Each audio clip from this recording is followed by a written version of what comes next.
Hello again, my DIY loving friends. I'm Sarah, and this is Medicated Housewife DIY, where crafting and mental health come together. In today's DIY video, we are diving into some chic and budget-friendly hacks using Dollar Tree tumbling tower blocks. So if you're ready to turn everyday items into stunning home decor, then let's jump into some magical DIY transformations that will leave you saying, I can't believe it's Dollar Tree. So what are we waiting for? Let's go DIY together.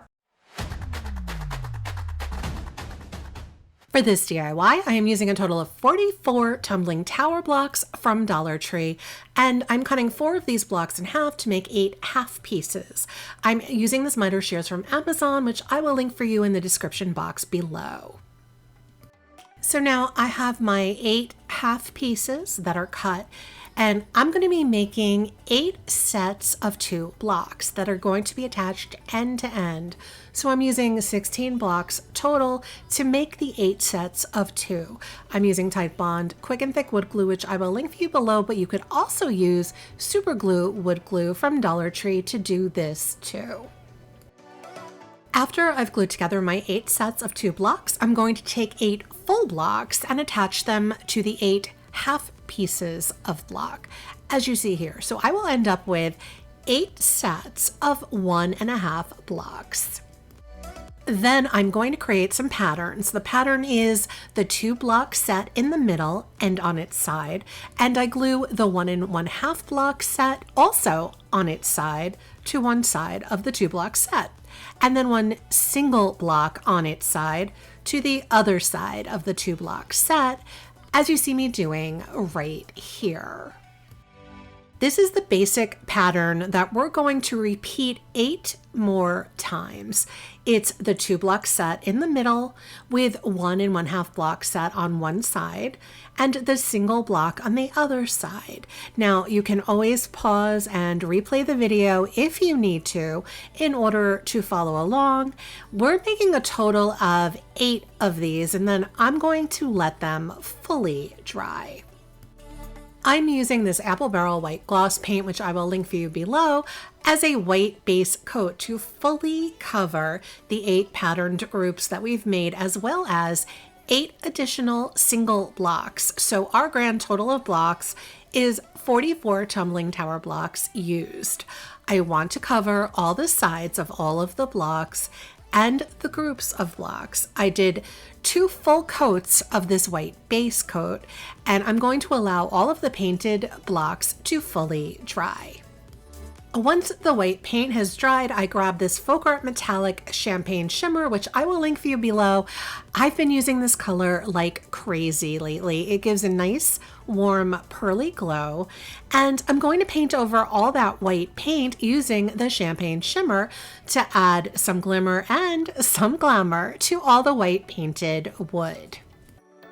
In the meantime, I had this round black framed mirror that was from Dollar Tree. I've taped up the mirror part and I took it outside to spray paint it with this Rust-Oleum Bright Shiny Gold, which I will link for you below. So now my frame is gold, and I've covered the mirror so that you're not distracted by my video lights glaring down on you. I take my 8 Jenga block groups that are now a lovely pearly color and assemble them around the mirror as evenly as I can, deciding where to attach them. I'm using E6000 glue, which I will link for you below, to attach each of the 8 block groups to the mirror one by one. Next, I take those 8 single blocks that we've already painted the same as the block groups, and I'm going to attach 1 block in between each of my larger block groups going around the mirror, and then I let that whole thing dry completely overnight. And this was originally a dupe for this $1,200 mirror on the Horchow website, and I think we came pretty darn close. Now, I wish you could see that in person. The Glimmer Sunburst wood blocks look gorgeous against the gold mirror, but it's so hard to do a video of metallic and shiny surfaces. You'll have to take my word for it when I tell you that this $2-ish mirror DIY is a dangerously close dupe to a larger version mirror costing over $1,000. That's truly a win in my book.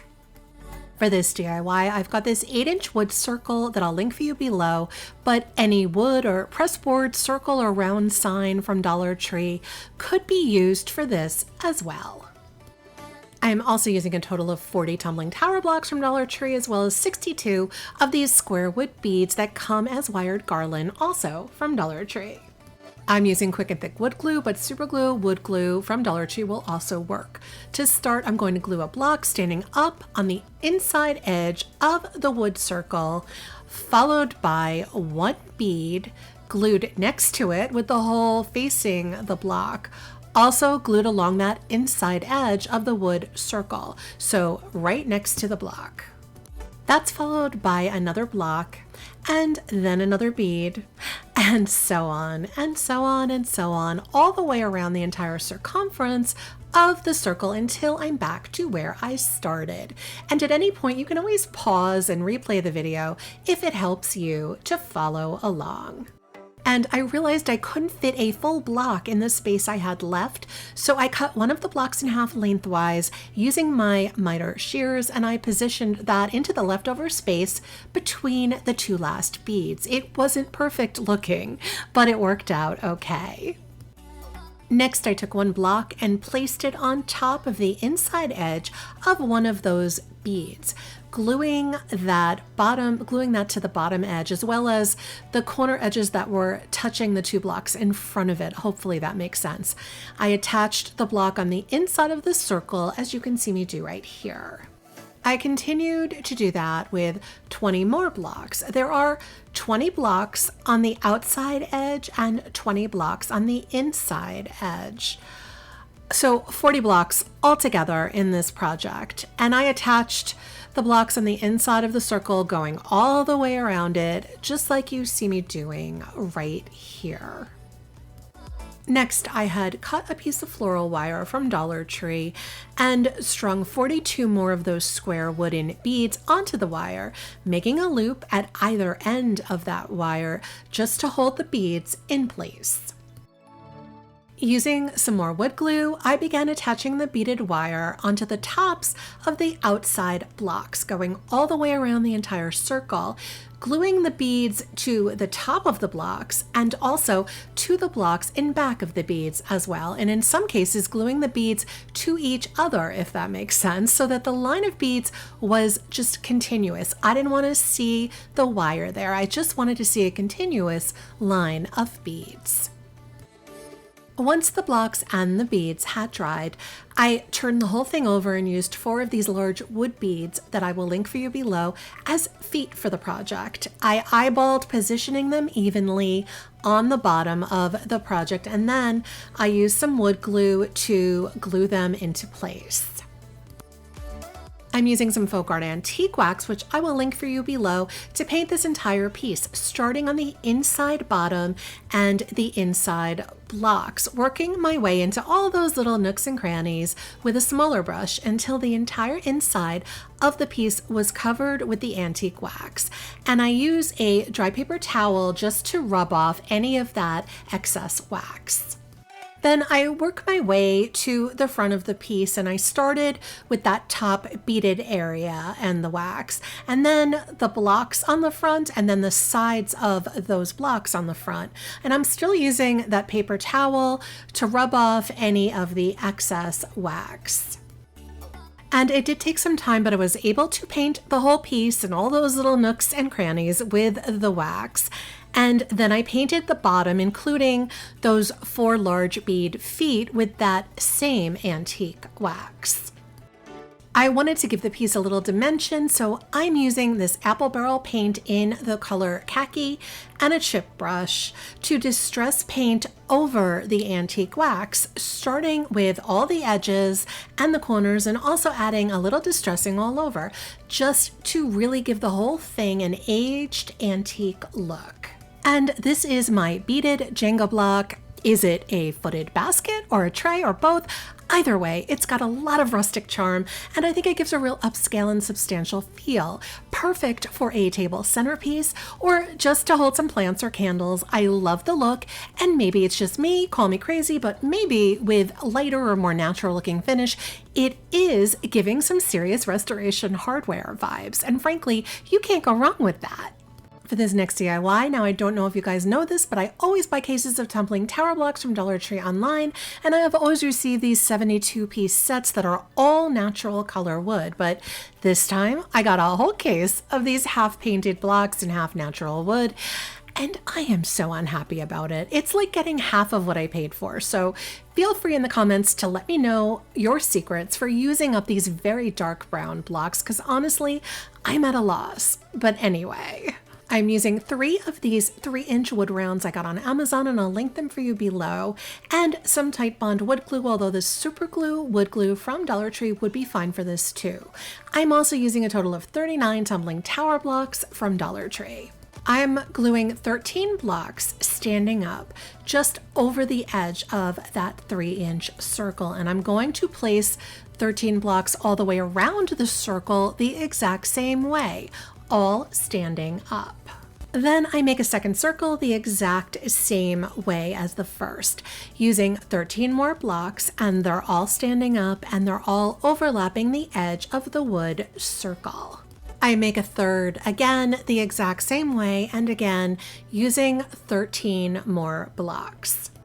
I had these little wooden people I got on Amazon, and I'll link them for you below, but Dollar Tree has those little wood angels that might work for this too. I used my miter shears and I snipped the heads off the 4 people to use the body part of the people as feet for one of my Jenga block round cups that I had made. I used wood glue to attach the 4 feet to the bottom of that Jenga block cup. I'm using this folk art white chalk paint, which I will link for you below, and I'm going to use it to paint all 3 cups on the outside of the whole cup, as well as the inside and the bottom of the cups too. Using a small brush to get all the little nooks and crannies, I repeat that on the second and third cup as well, until all 3 cups are totally white. Once the chalk paint dries, I grab my antique wax and a dry chip brush, and I'm going to start distress painting all 3 cups with the antique wax. I start with the edges and corners on both the outside and the inside of the cup, but I also distress the bottoms on all 3 of the cups as well. Then with the cup that has the wooden feet placed on the bottom, I use some E6000 adhesive on half of the top of that cup, and then attach the second cup on top of the first cup, but slightly askew just to make it interesting. And then again, to make it more interesting, I use some E6000 on the half of the top of that second cup and attach the third cup also askew, but in a way that the cups will be balanced. And this is my 3-tier Jenga cup tray, and full disclosure, not my original idea. I did see something similar but colored differently on Pinterest, so this is my version of that. An interesting looking tray in a kind of Alice in Wonderland teacup kind of way, and a unique way to display succulents and small greenery, simple and easy. Thanks for joining me on this creative journey. If you love these high-end home decor hacks with Dollar Tree tumbling tower blocks, let me know in the comments which DIY was your favorite and why. You know I love hearing from you. Don't forget to give this video a thumbs up and subscribe for more budget-friendly DIYs. And until next time, remember that together we're making the world a more beautiful place, one DIY at a time.